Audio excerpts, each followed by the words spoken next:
ఛానలుకి స్వాగతం. ఈరోజు ఈ వీడియోలో మనం మేషరాశి వారి యొక్క జాతకం గురించి తెలుసుకుందాం. వీరి జీవితానికి సంబంధించినటువంటి ప్రధానమైన అంశాలు ఏంటి, అలాగే 2025వ సంవత్సరం జూన్ నెలలో మేషరాశి వారు కుక్కకి ఇది ఒక్కటి తినిపిస్తే చాలు కూర్చుని తిన్నా తరగని ఆస్తి వస్తుంది. అయితే మేషరాశి వారు కుక్కకి ఏం తినిపించడం ద్వారా కూర్చుని తిన్నా తరగని సంపద వారికి వస్తుంది, అలాగే ఎటువంటి అనుకూల ఎటువంటి ప్రతికూల ఫలితాలు మేషరాశి వారి యొక్క జాతకం ప్రకారం కనిపిస్తున్నాయి. ప్రతికూలతలు అనుకూలంగా మార్చుకోవటానికి మేషరాశి వ్యక్తులు ఏం చేయాలి, ఎటువంటి దేవతారాధన వీరికి మేలు చేస్తుంది, ఈ పూర్తి అంశాలన్నింటి గురించి కూడా వీడియోలో వివరంగా తెలుసుకుందాం.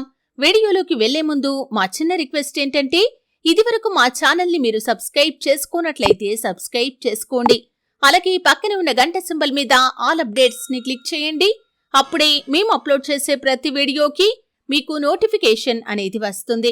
ఇక వివరాల్లోకి వెళ్తే కనుక, మేషరాశి అనేది రాశి చక్రంలో మొదటి రాశి. అశ్విని నక్షత్రంలోని 1, 2, 3, 4 పాదాలు, భరణి నక్షత్రంలోని 1, 2, 3, 4 పాదాలు, కృత్తికా నక్షత్రం 1వ పాదంలో జన్మించిన వ్యక్తులు మేషరాశిగా పరిగణించబడతారు. ఈ రాశి అధిపతి కుజుడు లేదా మంగళుడు. ఈ మేషరాశి వారి యొక్క వ్యక్తిత్వాన్ని మనం గమనిస్తే కనుక, మేషరాశి వారు చాలా మంచి వ్యక్తిత్వాన్ని కలిగి ఉంటారు. అలాగే జీవితాన్ని ఎప్పుడూ కూడా పోటీగా తీసుకుంటారు. ఈ రాశిని అగ్నితత్వంతో పోలుస్తారు. కాబట్టి ఈ రాశికి చెందిన వ్యక్తులు భగభగమండే తత్వంతో ఉంటారు. కోపాన్ని, పౌరుషాన్ని ప్రదర్శిస్తూ ఉంటారు. కొన్ని సందర్భాల్లో నచ్చిన విధంగా ప్రవర్తించడం కారణంగా ఎన్నో రకాల సమస్యలను కొని తెచ్చుకునే అవకాశాలు కూడా ఉంటాయి. ఈ యొక్క మనస్తత్వం కారణంగా కొన్ని సందర్భాల్లో బంధువులతో, సన్నిహితులతో వీరికి విభేదాలు కూడా వస్తూ ఉంటాయి. అయితే మేషరాశి వారి యొక్క జాతకం ప్రకారం వీరి యొక్క జీవితంలో నరదృష్టి ప్రభావం అధికంగా ఉంటుందని చెప్పుకోవాలి. మీ ఎదుగుదలను చూసి ఓర్వచాలని వ్యక్తులు మీ యొక్క బంధువుల్లో కానీ, లేదా మీకు పరిచయస్తుల్లో కాని ఉన్నారు, లేదా మీ ఇరుగు పొరుగు కుటుంబ సభ్యుల్లో ఉన్నారు, మీరు పనిచేసే చోట ఉన్నారు. ఈ విధంగా వారి యొక్క చెడు దృష్టి ఏదైతే ఉందో, అంటే మీపైన అసూయతో, కుళ్ళుతో వారు చూసే చూపు ఏదైతే ఉందో, అది మీ యొక్క జీవితంలో అనేక రకాల అనర్థాలను తెచ్చిపెడుతుంది. అది నరదృష్టిగా మారి, నెగటివ్ ఎనర్జీగా మారి మీ యొక్క జీవితంలో చాలా రకాల ఇబ్బందులను మీకు తెచ్చిపెడుతుంది. కాబట్టి ఈ అంశంలో ఈ యొక్క మేషరాశి వ్యక్తులు తగిన జాగ్రత్తను ఖచ్చితంగా తీసుకోవాలి. ముఖ్యంగా ఎవరిని పడితే వారిని నమ్మి ప్రతి ఒక్కరితో కూడా మీరు క్లోజ్ గా మూవ్ అవ్వటం, అలాగే ప్రతి ఒక్కరితో పర్సనల్ విషయాలు షేర్ చేయటం లాంటి పనులు అస్సలు చేయకండి. ఎందుకంటే మీకు నరదృష్టి ప్రభావం అధికంగా ఉంది. మీ యొక్క చెడును కోరుకునే వ్యక్తులు మీ చుట్టుపక్కనే ఉన్నారు. కాబట్టి వారి యొక్క చెడు దృష్టి అనేది మీపైన చెడు ప్రభావాన్ని చూపించే అవకాశాలు ఉంటాయి. మిమ్మల్ని చూసి కుళ్ళుకోవటం, మీ యొక్క అభివృద్ధిని చూసి అసూయపడటం లాంటి పనులు చేస్తే మీకు అది నెగటివ్ ఎనర్జీగా మారి మీ యొక్క జీవితంలో అనేక రకాల సమస్యలను తెచ్చిపెడుతుంది. కాబట్టి ఈ అంశంలో మేషరాశి వారు తగిన జాగ్రత్తను ఖచ్చితంగా పాటించాలి. అలాగే మేషరాశి వారికి మిగిలిన అంశాలు చూస్తే మిశ్రమంగా కనిపిస్తున్నాయి. వీరి యొక్క జీవితంలో నిందలు, ఆరోపణలు ఎక్కువగా ఉన్నప్పటికీ, భారమైన కుటుంబ బాధ్యతలు ఉన్నప్పటికీ వాటిని అధిగమించే శక్తి సామర్థ్యాలు కూడా మేషరాశి వారికి అధికంగా ఉంటాయి. అలాగే జీవితంలో ఎన్నిసార్లు అపజయాలు చూసినా కానీ ఓటమిని చూసి నిరుత్సాహపడకుండా ఆత్మవిశ్వాసంతో అడుగు ముందుకు వేసి విజయాన్ని సాధించే అవకాశాలు కూడా ఈ యొక్క మేషరాశి వారి యొక్క జీవితంలో కనిపిస్తూ ఉంటాయి. అయితే ముఖ్యంగా విషయంలోకి వస్తే కనుక, మీ యొక్క రాశి ప్రకారం మీరు జన్మించినటువంటి ఈ యొక్క మేషరాశి ప్రకారం ఈ యొక్క 2025వ సంవత్సరం జూన్ మాసం అనేది మీకు ప్రత్యేకమైన మాసం అనే చెప్పుకోవాలి. కుక్కకి ఇదొక్కటి మీరు ఈ మాసంలో తినిపించారంటే కనుక కూర్చుని తిన్నా తరగని సంపద మీకు వస్తుంది. కాబట్టి మీ యొక్క జీవితంలో అనేక రకాల సమస్యలతో మీరు బాధపడుతున్నారా? ఆర్థిక సమస్యలతో సతమతమవుతున్నారా? డబ్బు సంపాదించే మార్గాలు దొరకటం లేదని నిరాశ నిస్పృహల్లో కూరుకొనిపోయి ఉన్నారా? ఖచ్చితంగా మీ యొక్క జీవితంలో ఉన్నటువంటి ప్రతి సమస్యకి కూడా మీకు పరిష్కారం అనేది లభించబోతుంది. దానికి మీరు చేయాల్సింది ఏమిటి అంటే కనుక, కుక్కకి ఇదొక్కటి తినిపించాలి. జూన్ నెలలో మంచి శుభతిథి ఉన్న రోజు చూసుకోండి. అంటే ఏ రోజైనా పర్వాలేదండి, మీరు ఖచ్చితంగా ఆ రోజున ఉదయాన్నే లేచి చక్కగా స్నానం చేసుకుని ఈ చిన్న పని చేయాల్సి ఉంటుంది. ఎందుకంటే కుక్కని మనం కాలభైరవుడి యొక్క స్వరూపంగా భావిస్తూ ఉంటాం. కాలభైరవుడి యొక్క ఆశీర్వాదాలు మీ పైన ఉంటాయి. మీ యొక్క జీవితంలో ఉన్నటువంటి ప్రతి సమస్యకి పరిష్కారం లభిస్తుంది. ముఖ్యంగా ఆర్థిక సమస్యల్లో కూరుకొనిపోయి అప్పుల ఊబిలో చిక్కుకున్నవారు ఈ చిన్న పరిహారాన్ని పాటించడం ద్వారా మీరు ఖచ్చితంగా శుభప్రదమైన ఫలితాలను పొందుకుంటారు. కుక్క అనేది చాలా మంచి జంతువు. ముఖ్యంగా విశ్వాసానికి ప్రతీకగా కుక్కని మనం భావిస్తూ ఉంటాం. మానవుడు మచ్చిక చేసుకునే జీవుల్లో మొదటి వరుసలో ఉంటుంది ఈ యొక్క కుక్క అంటే శునకం అనేది. అలాగే కాలభైరవ స్వామితో పోలుస్తాం కాబట్టి కుక్కకి మీరు ఈ ఒక్క పని చేయటం ద్వారా శుభప్రదమైన ఫలితాలను పొందుకుంటారు. ఉదయాన్నే లేవండి, అంటే శుభతిథి ఉన్న రోజు ఉదయాన్నే లేచి ఇల్లంతా కూడా శుభ్రపరుచుకుని తలంటూ స్నానం చేసుకుని పూజా మందిరాన్ని శుభ్రం చేసుకుని పూజా మందిరంలో మీరు ఖచ్చితంగా ఆ రోజు దీపారాధన చేయాలి.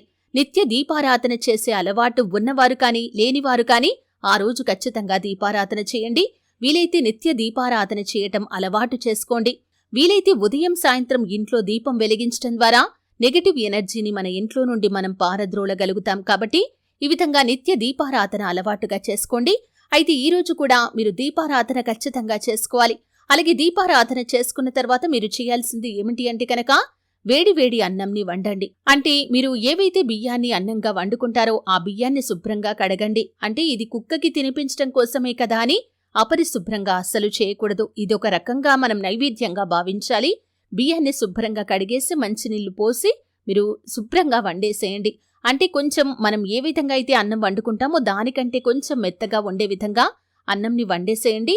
దాంట్లో కొంత భాగాన్ని తీయండి. తీసి దాంట్లో మీరు కాస్తంత చక్కెర కలిపి అది మీరు ఇంట్లోని పూజా మందిరంలో దేవుడి పటాల ముందు నైవేద్యంగా పెట్టండి. అలాగే ఈ విధంగా పెట్టేసిన తర్వాత మీరు మిగిలిన అన్నాన్ని తీసుకుని ఒక స్టీల్ బౌల్లో కావచ్చు లేకపోతే ప్లాస్టిక్ బౌల్లో కావచ్చు వేయండి. వేసి దాన్ని మెత్తగా కలిపేసి పెరుగు వేసి దాంట్లో కాస్తంత చక్కెర వేసి మీరు మెత్తగా దాన్ని కలిపేసిన తర్వాత మీ ఇంట్లో ఒకవేళ కుక్క కనుక ఉన్నట్లయితే, అంటే పెంపుడు కుక్క కనుక ఉన్నట్లయితే పెంపుడు కుక్కకి మీరు ఆ యొక్క అన్నాన్ని పెట్టండి. లేదా పెంపుడు కుక్క లేనట్లయితే వీధి కుక్కకి ఆ అన్నాన్ని పెట్టండి. ఇది ఒక రకంగా చెప్పాలంటే నైవేద్యంతో సమానం. కాబట్టి కుక్కని కాలభైరవ స్వామిగా భావించి అన్నం పెట్టిన తర్వాత ఒకసారి మీరు కళ్ళు మూసుకొని ఆ యొక్క కాలభైరవ స్వామిని మనసులో మననం చేసుకోండి. మీ జీవితంలో ఉన్నటువంటి ప్రతి సమస్యకి పరిష్కారం చూపించమని వేడుకోండి. ఈ విధంగా చేస్తే కనుక ఆ కాలభైరవ స్వామి అంటే శునకం రూపంలో ఉన్నటువంటి కాలభైరవ స్వామి మీరు పెట్టినటువంటి అన్నాన్ని సంతృప్తిగా భుజించి మీరు కోరిన కోరికలను వరాలను మీకు ప్రసాదిస్తాడు. మీ యొక్క జీవితంలో మీకు ఎటువంటి సమస్యలు ఉన్నా సరే మీ యొక్క సమస్యల నుండి బయటపడే మార్గాలను కూడా మీకు చూపిస్తాడు. కాబట్టి ఖచ్చితంగా ఈ పని చెయ్యండి. మేషరాశి వారి యొక్క జీవితంలో అద్భుతమైన ఫలితాలను చూస్తారు. జూన్ మాసం ముగిసిపోయేలోపు మంచి తిథి ఉన్న రోజు చేసుకుని ఈ విధంగా చిన్న పరిహారం పాటించడం ద్వారా కుక్కకి ఈ విధంగా పెరుగన్నం తినిపించడం ద్వారా, అంటే మెత్తగా చేసి పెరుగన్నంలో కాస్తంత చక్కెర వేసి ఆ యొక్క అన్నాన్ని కుక్కకి తినిపించడం ద్వారా మీ యొక్క జీవితంలో ఉన్నటువంటి ఆర్థికపరమైన కష్టాలన్నీ కూడా మీకు తొలగిపోతాయి. మీ యొక్క జీవితంలో ఎటువంటి సమస్యలతో అయితే మీరు బాధపడుతున్నారో ఆ సమస్యల నుండి మీకు విముక్తి అనేది కూడా ఖచ్చితంగా లభిస్తుంది. అలాగే మీ యొక్క జీవితంలో ఎటువంటి చెడు దృష్టి ప్రభావం అయితే ఉందో ఆ యొక్క చెడు దృష్టి నుండి ఆ కాలభైరవ స్వామి మిమ్మల్ని కాపాడుతాడు. అలాగే మేషరాశి వారు మీకు తోచినంతలో మీ శక్తి మేరకు దాన ధర్మాలు చేయటం ద్వారా కూడా అద్భుతమైన అపారమైన పుణ్యఫలాన్ని ఖచ్చితంగా పొందుకోగలుగుతారు. అలాగే మీ శక్తి మేరకు పేదలకు దాన ధర్మాలు చేయండి. అపారమైన పుణ్యఫలం ఖచ్చితంగా లభిస్తుంది. పేదలకు గొడుగులు పాదరక్షలు దానం చేయండి. అవసరాల్లో ఉన్న పేదలకి వస్త్రాలు దానం చేయండి. ఆహార ధాన్యాలు దానం చేయండి. ఈ విధంగా వారి యొక్క అవసరాలు తెలుసుకొని మీరు ఏ రూపంలో వారికి సహాయం చేసినా దాని తాలూకు పుణ్యఫలాన్ని భగవంతుడు ఖచ్చితంగా మీకు ప్రసాదిస్తాడు. అలాగే గోమాతను ఆరాధించడం ద్వారా కూడా సకల దేవతల యొక్క అనుగ్రహం ఖచ్చితంగా మీకు లభిస్తుంది. అలాగే గోమాత సేవలో మీకు వీలైనంత సమయాన్ని గడపండి. శుభప్రదమైన ఫలితాలను మీరు ఖచ్చితంగా పొందుకుంటారు. ఆర్థిక స్థితి అనుమతిస్తే ఒక దేశీయ గోమాతను దానం చేయండి. ఆవును దానం చేయటం ద్వారా కూడా అత్యద్భుతమైన ఫలితాలను ఖచ్చితంగా మీరు పొందుకోగలుగుతారు. మీ ఇంట్లో శ్రీ యంత్రాన్ని స్థాపించి నిత్యం పూజించండి. శుభకరమైన ఫలితాలను ఖచ్చితంగా మీరు చూస్తారు కదండి. మేషరాశివారు ఈ 2025వ సంవత్సరం జూన్ మాసంలో కుక్కకి ఏం తినిపించడం ద్వారా కూర్చుని తిన్నా తరగని సంపద వస్తుందో పూర్తిగా తెలుసుకున్నారు. వీడియో నచ్చితే ఖచ్చితంగా లైక్ చేయండి. మరిన్ని మంచి వీడియోల కోసం ఇప్పుడే మా ఛానల్ని సబ్స్క్రైబ్ చేసుకోండి.